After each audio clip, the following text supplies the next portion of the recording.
Welcome back to the Kaspa Silver YouTube channel. In today's video, we're going to be covering some news topics that have happened in the past week or so. And to begin, let's first look at Kaspa Statistics. And so far, right now, Kaspa is currently sitting at 13 cents, and it's down about 2.9% with the current volume of $62 million and the current market cap sitting at $3 billion. And our ranking is currently sitting at number 40. The current supply is at 23 billion Kaspa in the supply. That is equal to about 80.32% mined.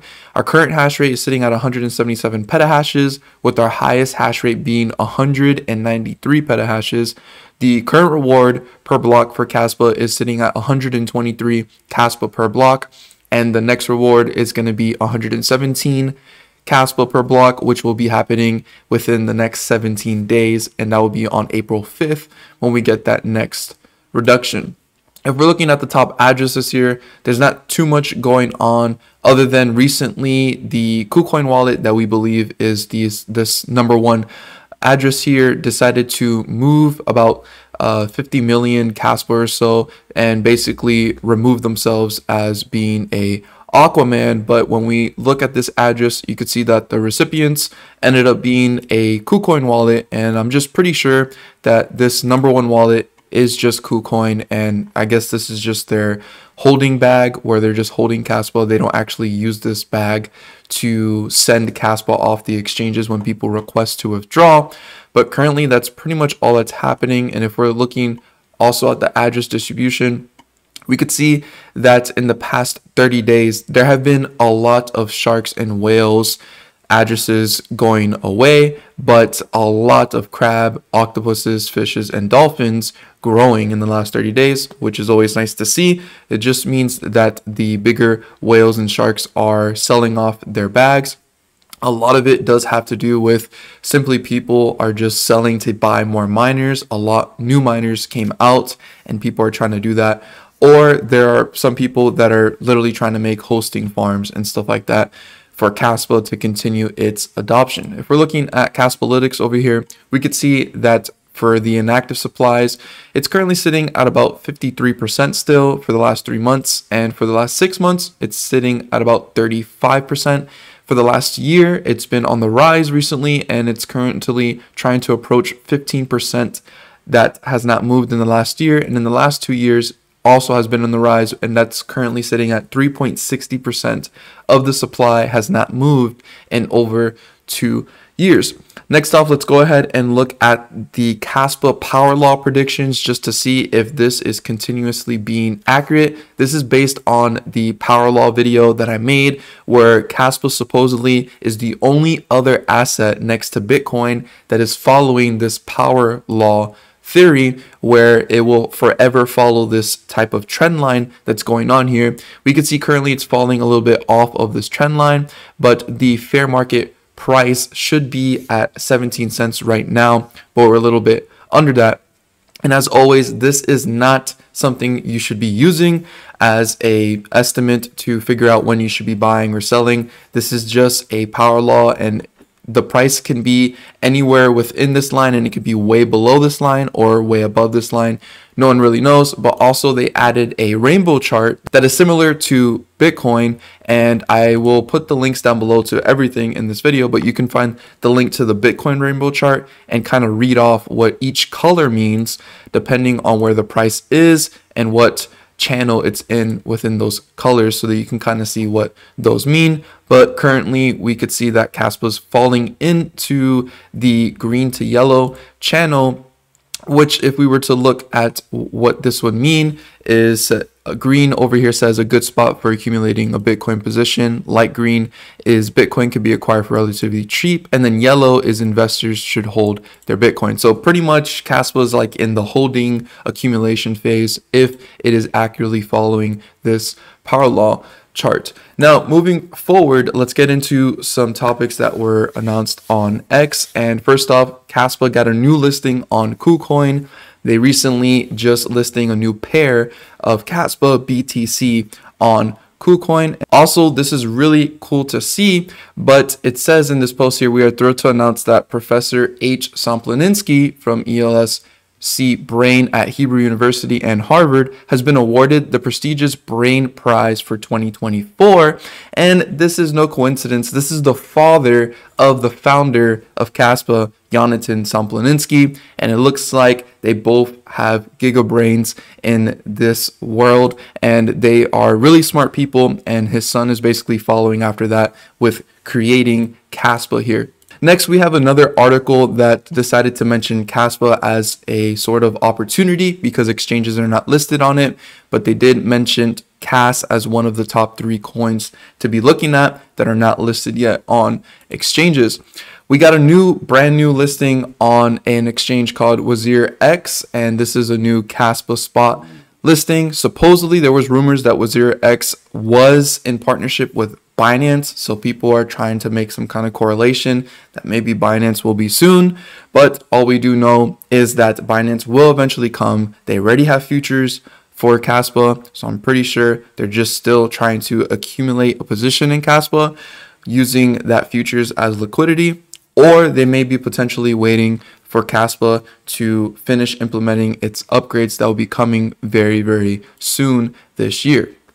Orange X is another exchange that recently just listed Kaspa on spot, so that you can now trade on Orange X. I've never used these 2 exchanges. I don't personally use them at all. I typically use Change Now and to get my Kaspa.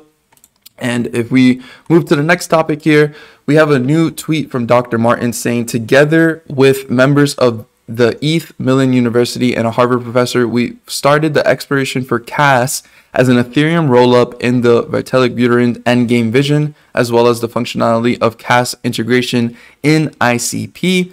Call for papers will be out by next week, I hope. We are also planning the first ever Kaspa conference.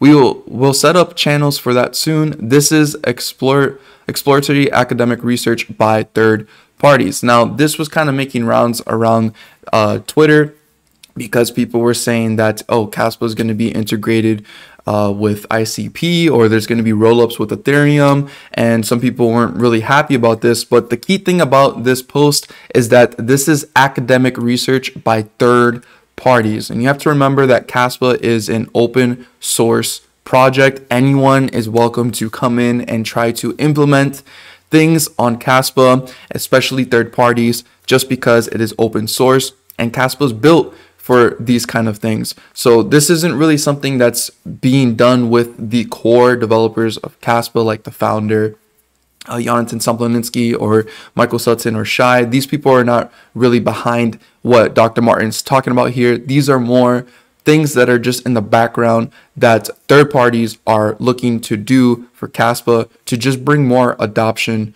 to it.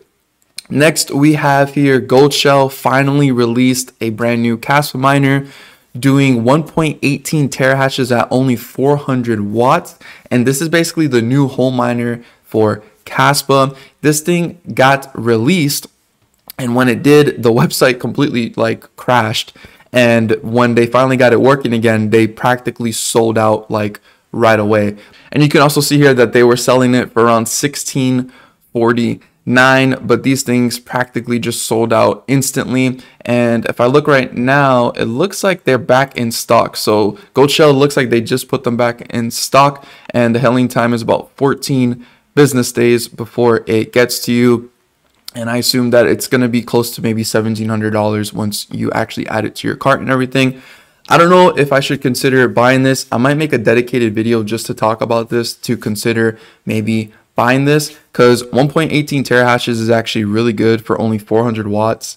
My K0 Pro does about 200 watts, so it's just 200 more, and my K0 Pro barely even made a dent into my electric bill at all. So I may be considering getting this. I'm not really too sure. It's really up to the price of Kaspa and what it does, and I'll make a dedicated video probably going into the details of that to maybe figure out if you should get this, or maybe just buying Kaspa on spot is better.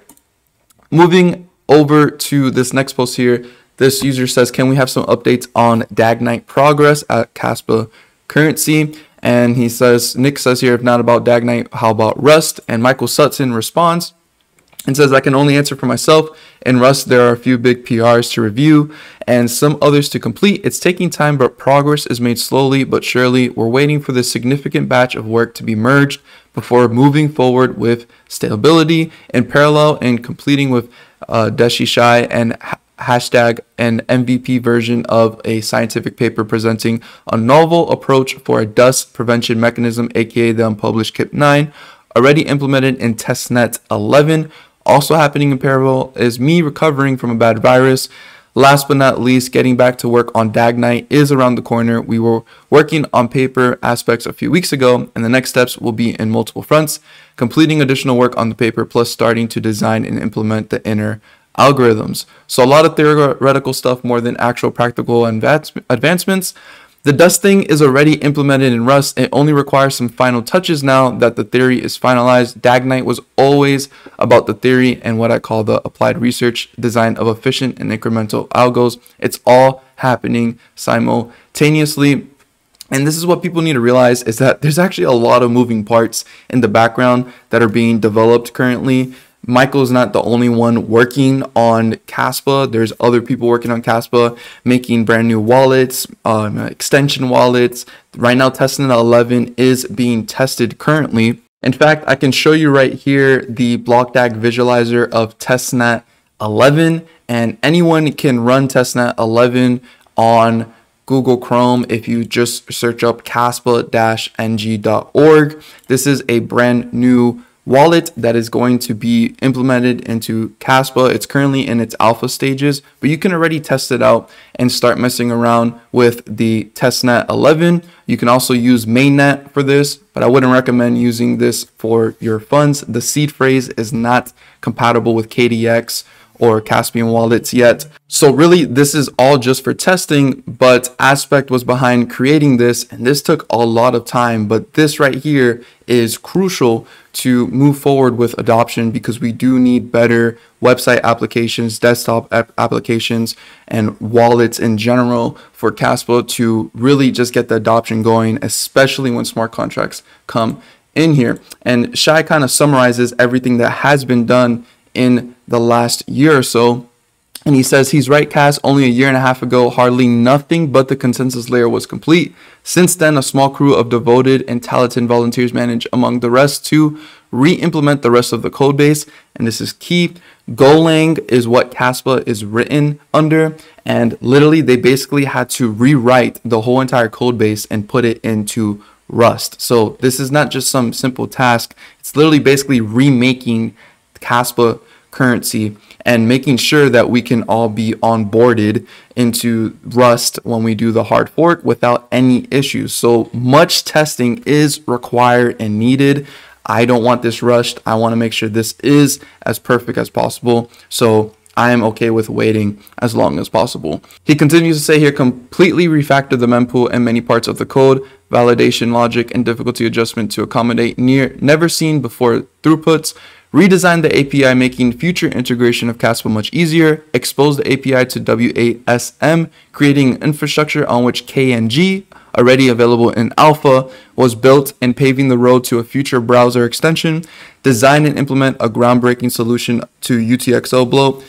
Polishing out a version stable enough to have been running in testnet on 10 BPS with high transaction throughput and stress loads of the mempool, with a queue of more than 500,000 transactions on the mempool, running as stable as a boulder. So far, migrating more than 3% of the mining on the mainnet to the Rust implementation, further establishing stability, and more, so much more. For much more information, feel free to peruse the GitHub repo or searching my profile for Rust. And so yes, so to be clear, Rust is already done. 10 blocks per second is already done. These things are simply being tested so that we have a smooth transition over. We're already transitioning to Rust because that doesn't require a hard fork. That is simply a soft fork because it's just updating the code base to run Rust on 1 block per second. The hard fork will include 10 blocks per second, and that will be in the future. First step is to start moving people over to Rust on 1 block per second. And you can see that so far they have moved about 3% of the mining on the mainnet to Rust. So this is really significant that we are seeing this. We're still also waiting for the video translation of the event that happened in Israel, where Jonathan actually decided to speak on smart contracts and what that's going to look like on Kaspa. Next, what I have here is something I just want to kind of reiterate to people, because some people just don't simply understand this. But this big user account over here that has about 630,000 followers made a tweet saying, "Anyone know where my friend can buy Ethereum to trade for wrapped Kaspa?" She sent me this note from a call she had with her dad and asked if I could help. And it says Kaspa Crypto, Coinbase wallet, Ethereum, trade for wrapped Kaspa. And this is the problem. A lot of people don't realize what wrapped Kaspa is, and people just hear, hey, go buy Kaspa, and they end up buying the wrapped version in Kaspa. And I made this tweet here saying, do not buy wrapped Kaspa, buy the actual coin instead, and showed all the exchanges that it's listed on. And Captain Sats here says, wrapped Kaspa still backed 1-to-1 though, just saying, have to lock real Kaspa through change and mint Kaspa on ETH, BSC, Polygon. Not what I would do, but it's legit. And I said, I know it's legit, but Kas being on the path towards a type of adoption like Bitcoin, we should encourage people to get the real thing. Many people get wrapped Kaspa just because they hear Kaspa and have no idea what it is and get the wrap version, not realizing that getting the wrap version is almost equivalent to buying a Bitcoin ETF. You are relying on someone else to handle your funds, basically. And if you go to CoinMarketCap, you could see what wrapped Kaspa is. But basically, this is a tokenized version of Kaspa that was developed by a third party. The reason why people make this is so that you could basically get exposure to the price action of Kaspa while still remaining on networks like Ethereum or Polygon or Binance chain. And when you hold wrapped Kaspa, it is the developer's responsibility to make sure that they're backing wrapped Kaspa 1-to-1 with real Kaspa. So I don't suggest anyone to really get wrapped Kaspa, simply because if you do get it, you're probably going to have to experience really high fees. If you're buying it on the Ethereum contract, which a lot of people try to do, you're going to have to deal with tons of fees. You can also experience very volatile markets sometimes. Sometimes this goes a little bit higher than the actual price of Kaspa, and sometimes this goes a little bit lower than the actual price of Kaspa, simply because sometimes there's just not enough liquidity in this. So I highly do not recommend you to get wrapped Kaspa. Just buy the real coin instead and be a part of the actual network. This is just as equivalent as letting someone else hold your keys, basically, because wrapped Kaspa is all dependent on a third party who's backing it with real Kaspa, and you're trusting them to make sure this stays legit. So just a reminder, don't get wrapped Kaspa. If you have wrapped Kaspa, maybe look into possibly liquidating it and buying real Kaspa. I have videos on the ways to buy Kaspa, and it's pretty easy. Lastly, here we have the first Chrome extension wallet pretty much for Kaspa called Kasware. And if we go to the website right here, I'm going to have this down below and you guys can check it out. This is pretty new, so I wouldn't use it as your all-in-one Kaspa wallet, but maybe just use it as a testing for now. There's still developments going to be happening with this one, and I'm pretty sure it's not compatible with your seed phrases on the other wallets yet. So please don't fully use this yet. Just maybe check it out, test it out, and see how it is. But this is the first Chrome extension wallet that we basically have for Kaspa that's pretty much finished for the most part. And then before we go, Tangem recently released a limited edition Kaspa wallet. These look a little bit better than the previous ones, which I'm gonna pull it out of my wallet right here. But these were the previous Kaspa Tangem cards. You could see them right here, but they recently made these new ones that are kind of like an all black design, which look pretty nice, and I decided to get myself one. But if you're interested in getting them, you can use my code Kaspa Silver and you can get 10% off on checkout. There's only about 1,200 left of these, but this is a good self-custodial cold storage wallet solution for Kaspa, so that you don't have to rely on holding your coins on an exchange or a hot wallet. You can instead use Tangem and hold your Kaspa or other crypto completely offline and off exchanges and keep it safe from exchanges ever going bankrupt or anything like that. So how they consider you guys, look into that. And if you do use my code, I do receive a commission, and I greatly appreciate that because it does help support this channel. So thank you guys so much for watching. Please leave a like, subscribe to the channel if you guys are new around here. And as always, don't be average, be different.